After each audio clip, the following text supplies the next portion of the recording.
안녕하세요. 김준명 원장입니다. 입냄새가 나는 분들 중에는 소화 기능이 안 좋은 분들이 많고, 또 속이 안 좋을 때 입냄새가 스스로 심하게 느껴진다는 분들도 많이 계십니다. 그래서 내시경 검사를 해보시는 분들이 많은데요. 내시경 검사에서 역류성 식도염을 진단받는 경우가 자주 있습니다. 그래서 환자들은 입냄새의 원인이 역류성 식도염이구나, 역류성 식도염을 치료하면 입냄새가 낫겠구나, 이렇게 생각하실 때가 많습니다.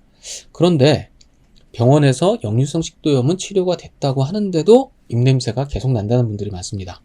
왜 그럴까요? 역류성 식도염이 입냄새와 연관이 있는 증상인 것은 맞습니다. 하지만 역류성 식도염이 입냄새의 원인이 아니라 위장에서 식도로 역류가 되는 상태 자체가 입냄새의 원인이기 때문입니다. 역류성 식도염이란 위산을 포함한 위장의 내용물이 식도 쪽으로 역류해서 식도 점막을 자극하고 식도 점막에 염증이 생기는 질환입니다. 대표적인 증상으로는 가슴 부위의 자결감, 타는 듯한 통증이죠. 신물이 넘어오는 증상, 목의 이물감, 기침 등이 있습니다. 위산이 식도를 자극해서 발생하는 질환이기 때문에 대부분의 치료는 위산의 분비를 억제하는 약물을 사용하게 됩니다. 위산의 분비가 줄어들기 때문에 위산 자극으로 인한 증상들은 감소를 하게 됩니다만, 위장에서 식도로 역류가 일어나는 것 자체가 해결이 되지 않으면 속에서 역류하는 입냄새는 계속 발생하게 되는 겁니다.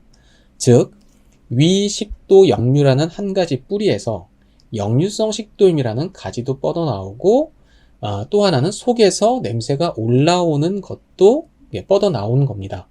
결국은 위식도 역류라는 뿌리를 치료해야 속에서 올라오는 냄새도 치료가 되고 역류성 식도염도 치료가 될 수 있는 겁니다. 그러기 위해선 위장을 튼튼하게 만들어서 위장 기능을 개선하는 것이 필요합니다. 식습관을 조절하고 음식 섭취도 조심을 해야 하는데, 생활 습관을 교정해도 개선이 되지 않는다면 위장 기능을 개선시키는 치료를 받는 것이 좋습니다. 위식도 역류로 인해서 입냄새가 나는 증상을 액이, 탄산, 조잡 등의 병명을 바탕으로 치료할 수 있습니다. 액이라는 것은 트림이 과도하게 자주 올라오는 것을 말하는데요.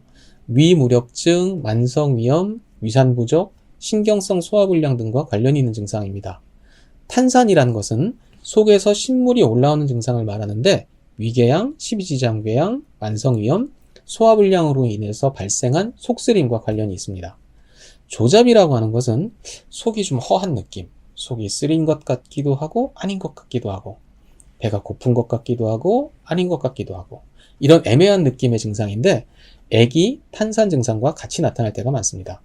이런 증상들은 다시 발병 원인에 따라서 식체, 위열, 간이불화 등의 실증과 비위기허, 비위허한 등의 허증으로 나뉘게 되고, 각각에 따라서 치료하는 처방도 달라집니다.